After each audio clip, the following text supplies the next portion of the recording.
نحمده ونصلي على رسوله الكريم اما بعد فاعوذ بالله من الشیطان الرجیم بسم اللہ الرحمن الرحیم۔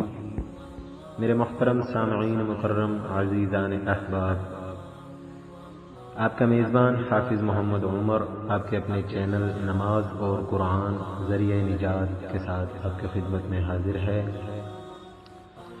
انشاءاللہ العزیز آج حدیث نمبر 4 صحیح البخاری جلد نمبر 1 کا اردو ترجمہ آپ کی خدمت میں پیش کیا جائے گا۔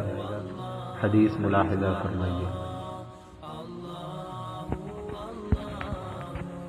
بسم اللہ الرحمن الرحیم۔ حضرت جابر بن عبداللہ انصاری رضی اللہ عنہ سے روایت ہے، انہوں نے رسول اللہ صلی اللہ علیہ وسلم کی زبانی بندش وحی کا واقعہ سنا۔ آپ نے بیان فرمایا، ایک بار میں کہیں جا رہا تھا کہ مجھے اچانک آسمان سے ایک آواز سنائی دی۔ میں نے نگاہ اٹھائی تو دیکھا کہ وہی فرشتہ جو میرے پاس غار حرا میں آیا تھا آسمان و زمین کے درمیان ایک کرسی پر بیٹھا ہوا ہے۔ میں اسے دیکھ کر سخت دہشت زدہ ہو گیا۔ گھر لوٹ کر میں نے اہل خانہ سے کہا، مجھے چادر اڑاؤ، مجھے چادر اڑاؤ۔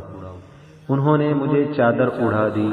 اس وقت اللہ تعالی نے وحی نازل کی، اے لحاف میں لپٹنے والے، اٹھو اور خبردار کرو، اپنے رب کی بڑائی کا اعلان کرو اور اپنے کپڑے پاک رکھو اور گندگی سے دور رہو۔ پھر نزول وحی میں تیزی آ گئی اور لگاتار نازل ہونے لگی۔ فائدے میں لکھتے ہیں، یہ روایت پہلی روایت ہی کا تتمہ ہے جسے ایک دوسری سند سے بیان کیا گیا ہے۔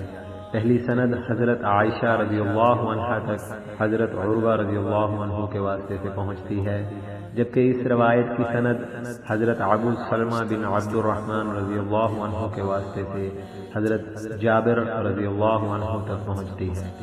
پہلی روایت میں ابن شہاب ظاہری رحمۃ اللہ علیہ نے بواسطہ عروہ عن عائشہ رضی اللہ عنہا بندش وحی تک کا واقعہ بیان کیا تھا، اور اس روایت میں بواسطہ ابو سلمہ عن جابر رضی اللہ عنہ اس کا نتیجہ ذکر کیا ہے۔